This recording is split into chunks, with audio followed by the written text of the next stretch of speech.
우리가 일반적으로 역사를 이해할 때는 그 사실만을 가지고 이해하지는 않습니다. 이와 같이 우리가 성경에 기록된 역사들을 이해함에서도 사실만 가지고 이해하면 사실 바르게 이해하기가 어렵습니다. 그래서 우리는 사실에 근거한 정황을 가지고 있어야 합니다. 정황이라고 하는 것은 나아가야 하는 방향과 사실과 또 조화를 이루는 그런 것으로서 사전적 의미로는 일의 사정과 상황이라고 하는 뜻입니다. 따라서 정황을 이해해야 사실을 다르게 볼 수 있습니다. 하지만 역사는 과거이고 그때의 사람들은 없기 때문에 우리는 그 시간적인 단절을 극복해야만 정확한 그런 상황들 혹은 상황 정황들을 우리가 파악할 수 있게 되어질 것이죠. 쉽게 얘기해서 정황이라고 하는 것은 그때에 도대체 무슨 일 때문에 어떤 배경 때문에 또 누구 때문에 그런 일들이 벌어졌을까 하는 것입니다. 그것들을 이해하지 못하면 우리는 그 사실만 가지고는 바르게 이해하지 못한다는 것이죠. 예를 들면 하나님께서 여리고성을 이스라엘 백성들에게 붙이셨을 때에 그곳에 있는 모든 것을 진멸하라고 하셨습니다. 그리고 어린 아이까지 진멸하라고 하셨을 때에 그 사실만 보면 하나님은 너무나도 무자비하신 분이십니다. 어떻게 우리가 그런 분을 사랑의 하나님이라고 할 수 있겠습니까? 하지만 그 정황 즉 이스라엘 백성의 죄성과 그들이 광야라는 척박한 환경에서 생활함으로 인하여져서 문화라고 하는 것이 전혀 없을 그럴 때에 그곳이 가지고 있었던 너무나도 좋게 보이는 것들로 인하여져서 다른 영향들을 쉽게 받을 수 있기 때문에 하나님께서는 그것들을 사전에 막고자 하나님은 그런 명령을 하신 것입니다. 우리가 그런 정황들을 바르게 알면 우리는 하나님의 모든 역사들을 바르게 이해할 수 있게 되어질 것입니다. 그러므로 역사라고 하는 것을 이해하면서 우리는 시간적이거든 혹은 환경적이든 문화적인 것은 혹은 전통이라도 단절되어져 버리면 그 정황을 이해하기 어려울 뿐만 아니라 다른 세대가 된다라고 하는 것을 오늘 본문은 우리에게 말하고 있습니다. 오늘 본문을 우리가 요약해 보면 이스라엘의 믿음이 그 자녀에게 믿음이 전달되지 않았다라고 하는 것을 말하고 있음으로써 오늘 그 원인을 생각해보고 우리가 가진 믿음을 다음 세대에 전달할 수 어떻게 하면 다음 세대에 우리가 전달할 수 있을런지 한번 생각해 보도록 하겠습니다. 오늘 우리들이 읽은 본문은 하나님께서 사사를 왜 세우셨는지를 알 수 있는 정황이라고 할 수 있습니다. 사사기는 가나안 땅에 정착해 살아가는 시기로서 가나안 땅을 유업으로 받은 시대의 그런 어떤 서론적인 부분을 기록하고 있는 책이다라고 이야기해 볼 수가 있고요. 또 그 책 이름이 사사기라고 한 것은 사사라는 사람들이 하나님의 백성의 지도자가 되어 다스렸기 때문에 그런 이름이 붙여진 것입니다만 이 사사라는 말은 재판관이라고 하는 그런 단어입니다. 그러나 사사기를 통해 등장하는 사사들의 대부분은 재판을 해서 어떤 판단을 해주는 일들보다는 전쟁하는 데에 전쟁을 통하여져서 그 백성을 구원하는 일에 더 헌신했던 것들을 우리는 발견해 볼 수 있을 것입니다.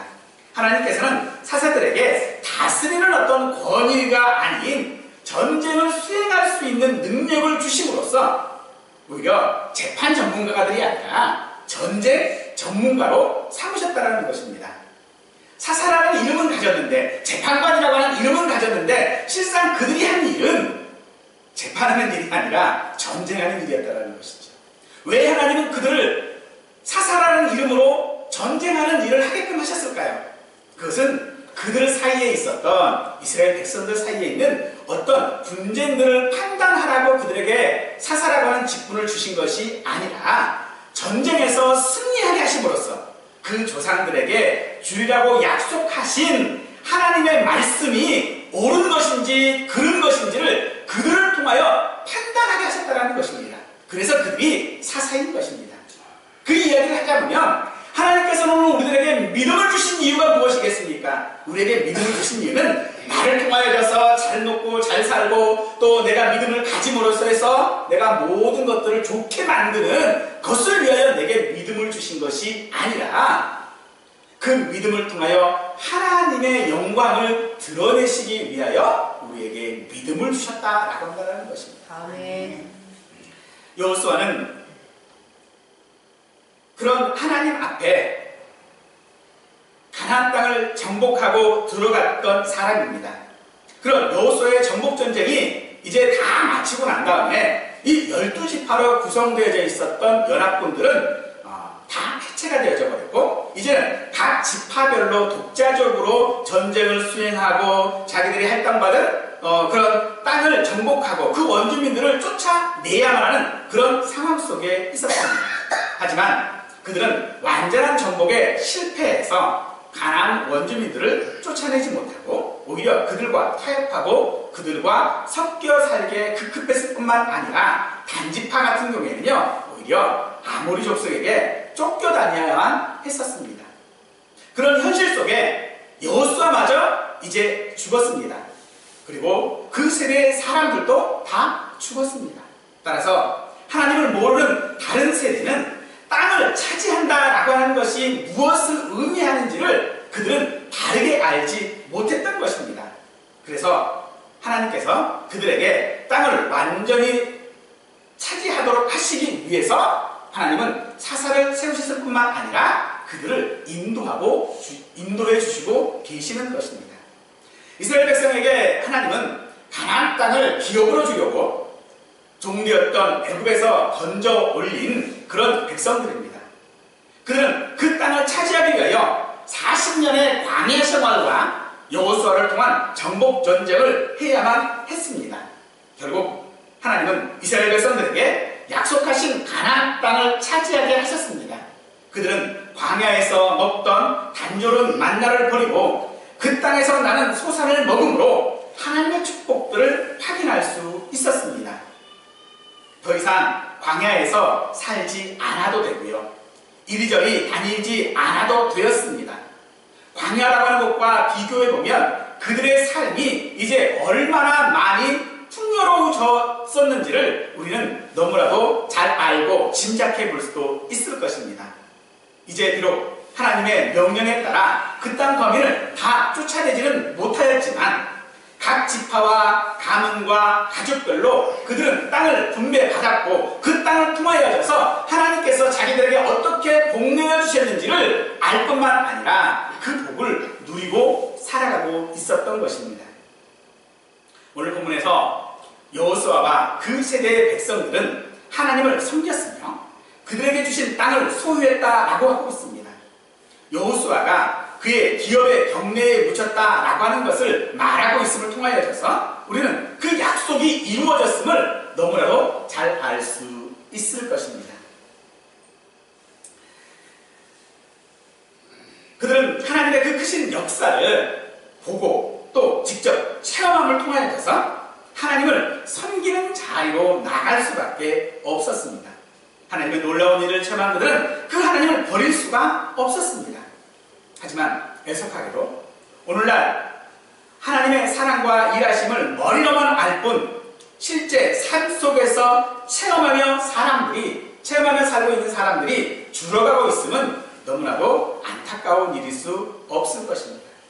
이스라엘 백성들만 하나님의 그런 놀라운 경험들을 한 것이냐? 아니지요. 오늘 우리들도 이 땅을 살아가면서 얼마나 하나님께서 우리에게 베푸신 은혜가 큰지를 우리는 너무나도 잘 알고 있습니다. 아멘. 그래서 그런 하나님 앞에 우리의 믿음을 버릴 수 없는 것이죠. 그러나 그것을 경험하지 못한 세대들이 생겼다는 것입니다. 어떤 세대일까요? 바로 다른 세대들이라고 하는 우리 자녀들을 마음으로 보고 있는 것입니다. 안타깝게도 우리의 자녀들을 지금 한번 보십시다. 어떤 상황 가운데 지금 놓여져 있는지, 그들이 정말로 우리가 가지고 있는 믿음의 반만이라도 그들이 가지고 있었다면 참 좋을 것 같다라고 하는 생각들을 해보게 됩니다. 아니 그것도 저것도 아니라면 그저 교회라도 열심히 출석해줬으면 좋겠다라고 생각하는 경우들이 우리에게 얼마나 많이 있습니까? 그것이 왜 그렇게 되었을까요? 왜 도대체 그때나 여호수아 때나 오늘날 지금이나 왜 같은 상황들이 이렇게 벌어지고 있는 것일까요? 그것은 우리의 믿음은 체험되지 못하면은 잊어버리기 쉽고 또 정형화되어지고 형식화되어질 것이기 때문에 그렇습니다. 그래서 하나님께서는 우리가 예수님을 믿게 되면 여러 가지 역사를 우리에게 일으켜 주십니다. 병을 낫게도 하시고 문제를 해결하게 하시고 때로는 기도의 응답도 하십니다. 그런 하나님의 역사를 통해서 우리는 믿음의 확신을 가질 수 있게 되어지지요. 오히려 오래 믿은 사람들보다는 이제 갓 예수 그리스도를 믿고 있는 사람들에게 하나님은 더 많이 역사하시는 것들을 우리는 경험적으로 너무 잘 알고 계시지요. 하지만 거기에서 머물러져 있으면 우리의 믿음은 정형화되어지고 우리의 믿음은 자기의 자녀 세대들 다음 세대에게 이루어지지 못한다는 것입니다. 그러므로 우리가 거기에 머물러 있어서는 안 될 줄 믿습니다. 내가 받은 은혜 가운데에 그 은혜 속에서 내가 머물러져 버리면 우리는 결코 그 어떤 믿음의 역사도 이룰 수가 없게 되어지는 것이지요. 이스라엘도 그러하였습니다.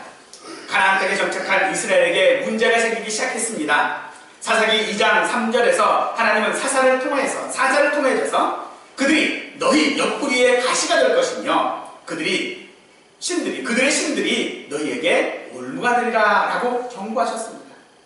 이런 경고를 받은 그들은 그곳에서 울었습니다. 그래서 그곳 이름을 복임이다 라고 이야기를 하고 있는데 그들이 왜 울었는지는 모르겠습니다.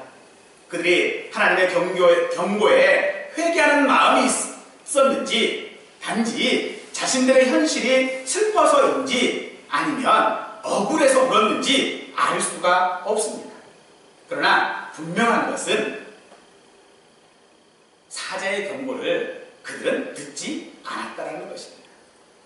하나님께서 주신 땅이 축복이 아니라 오히려 그들에게 가시와 올무가 되기 시작했다는 것을 오늘 말씀은 우리에게 하고 있는 것입니다. 왜 그들이 가지고 있는 하나님께서 약속하시고 그들에게 복 주시기 위하여 주신 그 땅이 왜 그들로 가시와 올무가 되게 했습니까? 바로 그 땅 소산으로 풍족하게 먹고 있기 때문에 그렇습니다. 더 이상 하나님의 말씀에 귀를 기울이지 않아도 먹고 살기에 충분했다는 것입니다. 먹고 살기에 굳이 충분하니 굳이 하나님의 말씀을 들어서 전쟁할 필요가 없었던 것이죠. 전쟁하지 않아도 이제는 내 그 땅을 차지할 수 있었으니 하나님의 말씀을 들을 필요가 없었던 것입니다. 그래서 10절은 다른 세대는 여호와를 알지 못하며 여호와께서 이스라엘을 위하여 행하신 일도 알지 못하였더라 라고 한 것입니다. 그들이 정말로 하나님을 알지 못했을까요? 분명 하나님에 대하여 그들이 알지 못했던 것은 아닐 것입니다. 하나님에 대하여 그들이 듣지 않았던 것도 아닐 것입니다. 그것은 직접 경험하지 못했지만은 그들은 분명히 들었다라는 것이죠. 우리가 일제강점기나 유교를 경험하지 않았지만은 우리는 늘 그 이야기를 많이 들었지요. 그래서 일본에 대한 감정이 우리가 별로 그렇게 좋지 않습니다. 그래서 뭐 어떤 경기 같은 거 한일전이 일어나진다 그러면 다른 경기는 몰라도 그 경기는 이겨야 돼요. 다른 경기에 지면 별로 욕을 안 먹는데 한일 경기에서 지면은 욕먹어요, 선수들이. 왜 그럴까요? 바로 그것은 우리가 일본에 대하여서 들었기 때문이거든요. 이 이스라엘 백성도 마찬가지였던 것이죠. 그들이 하나님을 알지 못했다라고 하는 것이 아니라 들었어요. 알고 있습니다. 어떻게 하나님께서 자기들에게 역사하셨는지 알고 있습니다. 그들의 역사를 결코 모르는 것이 아니라는 것이죠. 그런데 그들은 그 하나님께서 왜 그렇게 하셨는지에 대한 정황을 알지 못했던 것입니다. 그래서 하나님을 알지 못한다라고 말하는 것입니다. 얼마 전에 TV를 잠깐 보는데 우리나라 테니스 중에 요새 유명한 정현 선수라고 하는 분이 계시거든요. 이제 23살인가요? 22살인가 그러는데 굉장히 테니스를 잘 치는 모양이에요. 세계 랭킹이 뭐 올라갔다 떨어졌다 물론 하지만은 한 30여 대 정도 되는 모양이에요. 근데 이 선수가 얼마 전에 일본에서 있었던 그 일본 지진 피해자들을 돕고자 하는 그런 자선 테니스 대회에 초청을 받았어요. 그래서 이제 일본 선수랑 그 자선 테니스 경기를 이렇게 하는데 그 상대 선수는 세계 랭킹이 7위 정도 되는 그런 선수였어요. 아무래도 실력 차이가 좀 있겠지요. 그런데 경기를 보는데 이 일본 선수는요 즐기면서 테니스를 하더라고요. 이게 이제 승부와 상관없는 그런 경기이다 보니까 그냥 즐기면서 이렇게 해요. 근데 정현 선수는요 못 즐겨요. 즐기지는 못해요. 물론 정현 선수가 그 대회 그 게임에서는 이겼어요. 아주 1점 차로 이겼어요. 근데 그 1점 차를 제가 가만히 그 경기를 내내 보니까 일부러 져준 거더라고요. 그냥 가볍게 하더라고요. 근데 왜 정현 선수는 정말로 그 경기를 하는 거 보니까 최선을 다해서 해요. 왜 그랬을까라고 생각해 보니까 일본에서 하는 경기이긴 하지만 일본에 출정을 받은 경기이긴 하지만 정현 선수도 분명히 알아요. 야, 일본하고 경기하면 무조건 이건 이기게 된다. 즐기지 못하는 것이죠.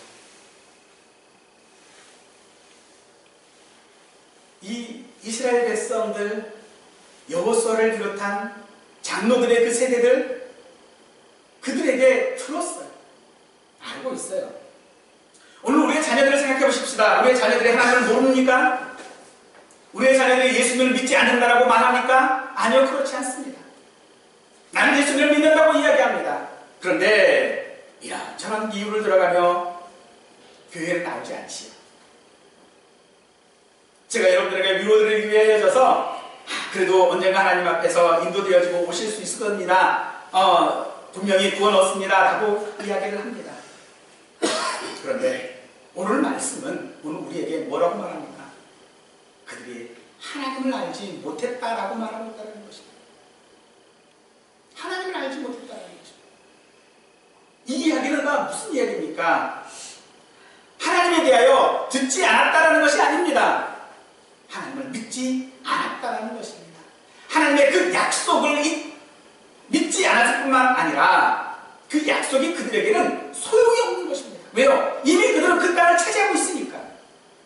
그 조상들에게 했던 그 약속은 그 조상들에게 한 것이지 자기에게 한 것이 아니라는 것입니다. 그래서 그들은 하나님을 알지 못했던 것입니다. 성경은 그들에 대하여 하나님을 알지 못했다라고 이야기합니다. 그래서 그들을 다음 세대라고 말하지 아니하고 다른 세대라고 강하게 말하고 있는 것입니다. 무엇이 그들과 다를까요? 이스라엘이라는 것과 가나안 땅을 차지하도록 하신 본질적인 부분이 그들이 다른 것입니다. 그의 생각들이 이어지지 못하고 단절되었다는 것입니다. 하나님께서 그들에게 약속하신 그 가나안 땅을 그들은 이미 왜 그들이 받아야 되는지를 알지 못하고 있었다는 것이죠. 그들은 현재의 시간에서 하나님이 어떤 분인지 경험하지 못했을 뿐만 아니라 과거에 하나님께서 자신들의 선조들에게 행하신 놀라운 일들조차도 잊어버리고 말았습니다.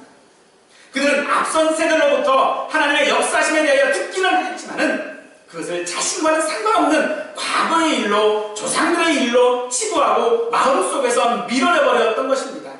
따라서 그들에게 있어 과거의 하나님의 그 놀라운 역사는 아무런 의미가 없게 되었고 지금의 그 땅 소산을 먹음으로써 아쉬운 것이 없어 스스로 하나님과 단절하는 삶을 살고 있는 것입니다. 이와 같은 현실은 복음에서도 하나님께서 이미 경고하셨지만은 이미 여호수아의 유언을 통해서도 경고하고 있었습니다. 여호수아 24장에서 여호수아는 하나님의 역사하심을 이야기하면서 만일 여호와를 섬기는 것이 너희에게 좋지 않게 보이거든 너희 조상들이 강 저쪽에서 섬기던 신들이든지 또는 너희가 거주하는 땅에 있는 아모리 족속의 신들이든지 너희가 섬길 자를 오늘날 택하라. 오직 나와 내 집은 여호와를 섬기겠노라 라고 말했습니다. 그때 백성들은 아닙니다. 우리는 혈탕 결단코 여호와를 버리지 않고 다른 신을 섬기지 않겠다라고 그들은 다짐했습니다. 그런데 여호수아는 24장 19절에서 너희가 여호와를 능히 섬기지 못할 것이다 라고 말하고 있는 것입니다. 그들이 여호수아의 그 유언 앞에서 그렇습니다, 우리는 아모리 족속의 신을 섬길 것입니다 라고 말하지 않았습니다. 우리는 여호와를 기필코 섬길 것입니다, 나는 예수 그리스도를 기필코 믿을 것입니다 라고 말하고 있지만은 여호수아는 뭐라고 말합니까? 너희는 못한다라는 것입니다. 왜 그들의 각오와 결심이 그런 결심에도 그런 일들이 벌어집니까? 사람은 언제나 선보다는 악에 더 가까운 존재이기 때문에 그렇습니다. 이들이 들었던 하나님은 그 조상이 경험한 하나님이 아니라 역사 가운데 사실로만 알려진 하나님이기 때문에 그들에게는 오히려 그런 하나님이 무서움의 존재일 수밖에 없습니다. 그렇기 때문에 그들은 그 땅을 분별하고 그 땅의 소산을 먹고 있는 그들로서는 더 이상 하나님의 약속과 조상의 맹세들을 지킬 이유가 없었던 것이죠. 하나님 보면 그들은 이미 풍족하다는 것입니다. 부족한 것이 없다라는 것입니다. 사람의 마음이 조속으로 바뀐다고 하죠. 화장실 갈 때와 나올 때가 다른 것이 사람이라는 것입니다. 어쩌면 우리의 모습이 그와 같은 모습이 아닐까요? 그렇기 때문에 우리는 여러 가지의 핑계들을 자꾸 댑니다. 이러이러한 일들 때문에, 저런 일 때문에. 이스라엘 백성들은 그 땅 거민을 쫓아내지 못했던 그 이유에 대해서 그들이 철병거를 가졌기 때문이다 라고 말하고 있습니다. 자신들의 힘이 없어서 쫓아내지 못했다라고 합니다. 하지만 하나님께서는 2장 2절에서 너희는 이 땅의 주민과 언약을 맺지 말며 그들의 제단들을 헐락하였거늘 너희가 내 목소리를 듣지 아니하였으니 어찌하여 그러하였느냐라고 하시고 계십니다. 그들이 거민들을 쫓아내지 못한 이것은 그들이 힘이 없었기 때문이 아니라 철병거 때문이 아니라 하나님의 목소리를 듣지 않았기 때문이다라고 지적하고 계시는 것입니다. 그들이 들어야 되는 것은 그들의 문화와 그들의 힘이 아니라 하나님의 목소리였던 것이죠. 우리도 이 땅 살아가면서 누구의 말을 듣는 때에 그 말을 듣는 것이 참 편할 때가 많이 있습니다. 그래서 남자는 두 여자의 말을 잘 들어야 한다고 그러죠. 하나는 아내의 말이고 또 하나는 내비 아가씨 말이랍니다. 그 말을 잘 들어야 편안하게 가지요. 얼마 전에도 내비 아가씨가 이리 가세요 라고 했는데 그리 가고 싶지 않은 거예요. 그래서 다른 길로 갔죠. 그랬더니 1시간을 돌아갔어요.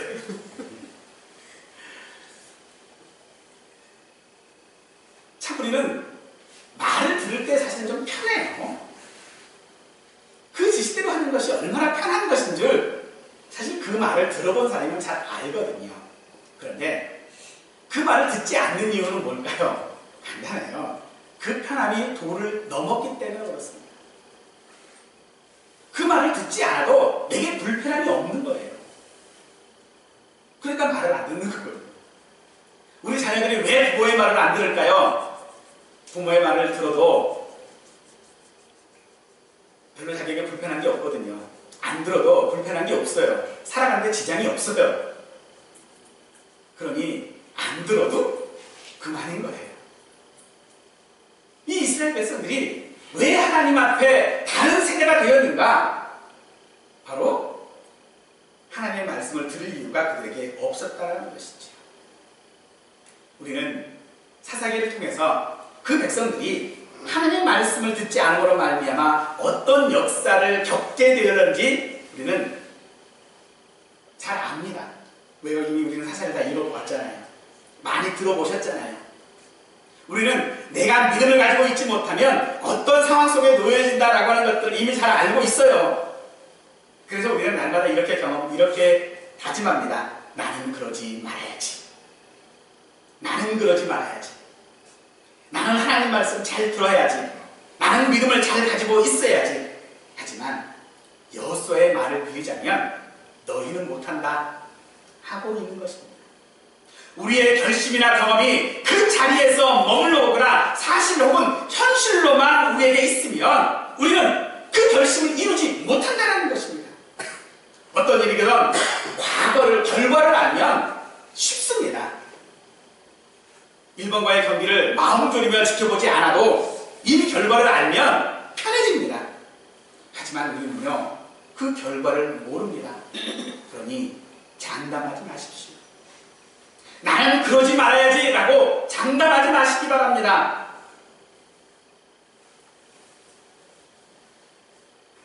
때문에 호세아 선지자는 우리에게 다짐하고 각오하고 결심하지 말고, 그러므로 우리가 여호와를 알자. 아멘. 힘써 여호와를 알자. 아멘. 그의 나타나심을 새벽빛같이 어김없나니 비와 같이 땅을 적시는 늦은 비와 같이 우리에게 임하시리라. 아멘. 힘써 여호와를 알아가는 것이 우리가 지금 해야 할 일이라고 말하고 있는 것입니다. 아멘. 결심하고 다짐하고 하는 것이 지금 내가 해야 될 일이 아니라 내게 역사해 주시는, 나를 믿는 자를 만들어 주시는 그 하나님을 알아가야 한다라고 말하고 있는 것입니다. 아멘. 그 세대의 사람도 다 그 조상에게 돌아갔고 그 후에 일어난 다른 세대는 여호와를 알지 못하였으며 여호와께서 이스라엘을 위하여 행하신 일도 알지 못하였더라. 그들은 하나님의 베푸신 그 엄한 명령에도 불구하고 가나안 거민들과 언약을 맺고 그들을 쫓아 우상을 숭배하는 죄를 저지르는 데 있어서 서슴지 않은 것에 대하여 하나님은 깊은 탄식 가운데에 알지 못했다라고 강조하고 있는 것입니다. 사랑하는 여러분, 지금 이 말씀이 누구에게 하시는 말씀 같습니까? 우리 자녀들이 하나님을 알지 못하는 세대가 될까봐 두렵습니까? 네, 마땅히 두려워해야 할 것입니다. 우리가 경험하고 믿는 예수님을 알지 못해 멸망할 수밖에 없는 자녀들이 있다면 당연히 우리는 두려워해야 합니다. 어떻게 하든 하나님을 모르는 자들은 만들지 말아야 할 것이, 오늘 여호수아와 그 세대의 조상들은 그들이 해야 할 일들을 했던 것입니다. 여호수아는 유언을 통하여져서 너희가 반드시 하나님을 섬겨야 한다라고 강조하고 있었던 것입니다. 그래서 너희는 못한다라고 하는 이 말이 너희는 이렇게 될 것이다 라고 하는 것을 말하는 것이 아니라 너희가 그 결심한 그것을 힘써 여호와를 알고로 말미암아 반드시 지켜야 한다라고 말하고 있는 것이죠. 오늘 우리의 마음도 마찬가지 아닙니까? 오늘 우리의 자녀들을 향하여져서 내 주변에 있는 아직 예수 그리스도를 믿지 아니하고 있는 자들을 향한 우리의 마음이 어떤 것입니까? 정말로 간절한 마음 아닙니까? 그래서 우리는 그들을 위하여 우리가 할 수 있는 일들을 하고 있습니다. 우리가 그 일을 하지 않은 것이 아니라는 것입니다. 내가 그들에게 전도하는 것이 부족해서 그들이 아직 예수 그리스도를 믿지 않는 것이 아닙니다. 이 말씀은 오히려 우리 자녀들이 아니라 오늘 하나님을 경험했으면서도 하나님의 은혜를 받았으면서도 그것을 내 앞에 전진하지 못하고 그저 그 자리에만 머물러 있는 나에게 하시는 말씀인 줄 믿으시기 바랍니다. 때문에 다른 세대란 우리의 자녀들을 말하는 것이 아니라 오늘날 현실 가운데 이 땅의 것으로 만족하고 지금까지 받은 은혜에 족하다마는 모든 사람들에게 하시는 경고의 말씀인 것인 줄 믿으시기 바랍니다. 바로 저와 우리 모든 사람들에게, 한 사람 한 사람들에게 하시는 것입니다. 우리가 하나님을 알아야 하는 것입니다. 우리가 다른 세대, 즉 처음 예수를 믿고 처음 은혜 받은 그때와 지금을 한번 비교해 보십시오. 옛날보다 더 풍족해지지 않았습니까? 옛날보다도 내 믿음이 더 성장했다고 느끼지 않습니까? 옛날보다도 내가 지금 더 좋아졌다고 생각하지 않습니까? 그러나 거기에 머물러져 있으면 우리의 결과는 뻔한 것이라는 겁니다. 왜 우리의 자녀들이 그렇게 풍족한 삶 가운데서 있습니까? 우리가 먹고 살기 바빴기 때문입니다. 아니, 오늘 나 혼자서 내가 내 믿음 하나 지키기 위해서 내게 주신 그 은혜를 그저 그 오늘에 만족하고 있다 보니 우리의 자녀를 돌볼 시간이 우리에게 없었던 것입니다. 우리의 이웃들을 내가 돌볼 시간이 없었던 것입니다. 그러므로 그 책임이 어디에 있습니까? 나에게 있는 것입니다. 아니, 내가 오늘 예수 그리스도를 믿는다라고 하는 그 증거들을 잘 사는 것으로, 넉넉한 것으로, 풍족한 것으로 만들어 놓았기 때문에 그 속에 살고 있는 우리의 자녀들이 하나님을 알 기회가 없었던 것입니다. 그러므로 사랑하는 성도 여러분, 오늘 우리의 삶의 이 결과들, 지금의 우리가 살고 있는 지금의 이 현실이 우리 믿음의 증거가 되어서는 안 될 것입니다. 우리는 너무나도 쉽게 내가 성공하고 내가 잘 먹고 내가 병이 낫고 하는 것들을 믿음의 증거로 삼고자 합니다. 하나님께서 나를 사랑하시는 증거로 삼고자 합니다. 하지만 거기에 머물러서는 안 될 줄 믿습니다. 아니, 하나님은 오히려 우리에게 그것들을 주실 것입니다. 우리가 정말로 간절히 하나님 앞에 병 낫기를 기도했을 때 병을 낫게 해주실 것입니다. 우리가 예전과는 다르게 정말로 풍요롭고 경제적으로 윤택한 그런 삶을 살도록 만드실 것입니다. 그러나 거기에 머물러 있으면 안 된다는 것입니다. 그 일이, 그와 같은 말들이 오늘만 있는 것이 아니라 내일도 계속되어진다는 보장이 우리에게 없다는 것입니다. 사도 바울은 한번 보십시다. 사도 바울은 예수님의 그 부르심으로 사도가 된 이후에 복음 전도를 위하여 정말로 최선을 다했습니다. 그런데 그 결과가 무엇입니까? 바울이 누릴 수 있었던 것은 평안이 아니라 차디찬 감옥에서 사형을 기다리고 있는 늙은이가 되어버렸습니다. 그렇게 복음을 위하여 온 평생을 헌신했는데 그의 마지막이 모든 사람들이 보기에 너무나도 초라한 모습이었다는 것입니다. 그런데 바울은 그런 자신의 모습에 대하여 말할 때에 하나님께서 그렇게 나를 만드신 것은 나로 하나님을 의뢰하게 만들었다라고 하고 있는 것입니다. 아니, 그것이 자기로 하여금 하나님을 더 알게 만들었다는 것입니다. 그의 그 어려운 현실이 하나님을 알도록 했다라고 그런 고백하고 있는 것입니다. 욥도 마찬가지입니다. 고난당하는 그의 현실 가운데에 친구들이 찾아와서 내가 하나님 앞에 범죄하지 않았느냐라고 할 때에 욥은 고백합니다. 내가 죽게 대하여 귀로만 듣기만 하였사오나 이제는 눈으로 주를 배웠나이다. 그의 눈으로 확인한 것이 무엇입니까? 자기의 병든 몸이고 가지고 있었던 모든 것들을 다 잃어버린 그때가 아닙니까? 그때에 그가 확인한 것이 무엇입니까? 그가 눈으로 본 것이 무엇입니까? 하나님은 아는 것 아니겠습니까? 하나님의 어떠하심을, 하나님의 그 영광 받으심을 욥은 그때서야 눈으로 배웠다라고 고백하고 있습니다. 욥의 같은 고백은 고난이 우리에게 유익이 되었다라는 것을 말씀하고 있는 것입니다. 차디찬 감옥에서 더 이상 그 땅의 소산을 먹지 않아도 그들은 하나님을 알아갔습니다.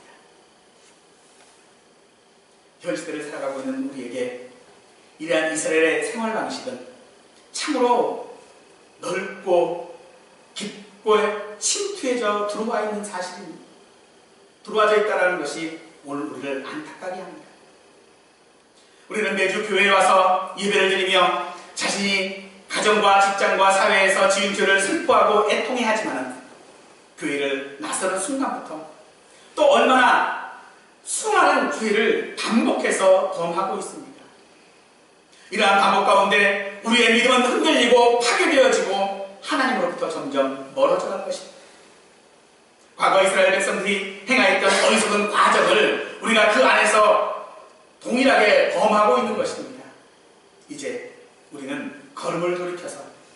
전심으로 하나님께 돌아가 그 안에서 떠나지 말아야 합니다. 아멘. 우리를 붙들고 있는 죄의 자리에서 벗어나 우상숭배와 우상숭배의 그런 사슬들을 끊고 하나님 안에서 참된 자유인으로 살아갈 줄로 믿습니다. 아멘. 사랑하는 성도 여러분, 지금 우리가 여기 모여 예배하고 직분을 받고 예수를 믿는다고 하는 말을 하고 그리스도인이라고 하는 말을 듣는다고 해서 우리가 하나님을 안다라고 할 수 없습니다. 지금의 현실은 하나님을 아는 것이 아닙니다. 하나님께서 우리를 택하시고 예수님의 보혈로 말미암아 죄를 용서하시고 구원하신 것은 우리의 조건과 환경을 바꾸시고자 하는 목적이 있는 것이 아닌 것입니다. 따라서 우리는 우리의 현실을 통해서 하나님을 아는 것이 아니라 하나님의 말씀, 즉 그의 목소리를 통해서 우리는 하나님을 알아야 할 줄로 믿습니다. 아멘. 무엇이 내일을 소망하게 합니까? 오늘 나에게 있는 것이 아닙니다. 무엇이 우리의 내일을 소망하게 합니까? 그것은 하나님의 약속, 하나님의 목소리, 하나님의 말씀에 있다라는 것입니다. 아멘. 그래서 야고보서는 우리의 그 현실 속에서 눈에 보이는 것으로 소망을 삼고 하나님을 안다라고 착각하는 사람들에게 이렇게 말씀하십니다. 내일 일을 너희가 알지 못하는 거다. 너희의 생명이 무엇이냐? 너희는 잠깐 보이다 없어지는 안개니라. 이것이 우리 진짜의 모습입니다. 사랑하는 성도 여러분, 우리는 내일 일을 알지 못합니다. 우리의 인생의 시간은 해가 뜨면 사라지는 안개와 같습니다. 그럼 우리가 무엇을 할 수 있겠습니까? 참으로 하나님의 은혜가 아니면 한시도 살아갈 수 없는 존재들입니다. 그럼 우리가 누구를 걱정하고 있는 것입니까? 지금 하나님을 섬긴다고 하는 우리가 다른 세대가 되지 않기 위해서 하나님을 알되 날로 새롭게 우리는 알아야 합니다. 아멘. 그렇지 않으면 하나님에 대하여 대강의 것, 묵은 것, 하나만을 쥐고 있으면 마치 흙으로 쌓아올린 것이 비나 눈이 오면 찢겨 나가듯이 차례차례 다 찢겨 나가져 버리고 말 것입니다. 이스라엘 백성들도 하나님에 대해서 깊이 알려고 하지 않고 자신들이 가지고 있는 그것만 쥐고 있고 이것만 있으면 된다고, 그들에게 땅만 있으면 된다고, 오늘 먹을 소산만 있으면 된다고 할 그때에 그들은 하나님을 알지 못했습니다. 그 결과 그들은 하나님을 다른 곳으로 대처해버렸고 다른 세대가 되었습니다. 오늘 우리 교회도, 오늘 우리 가정도, 오늘 우리 개개인 한 사람 한 사람도 우리는 하나님을 어떻게 알고 계십니까? 내가 하나님을 안다라고 하지 마십시오. 하나님께서 내게 은혜를 주셨다라고 하지 마십시오. 하나님께서 나를 사랑하신다라고 장담하지 마십시오. 하나님께서는 오늘 내일 일을 알지 못하고 안개와 같은 우리들을 향하여져서 힘써 여호와를 알라라고 말씀하고 계신 것입니다. 사랑하는 성도 여러분, 우리의 모든 삶 가운데서 힘써 여호와를 사심으로 말미암아 다른 세대가 아닌 다음 세대로 우리의 믿음이 이어져 나가기를 간절히 축원드리겠습니다.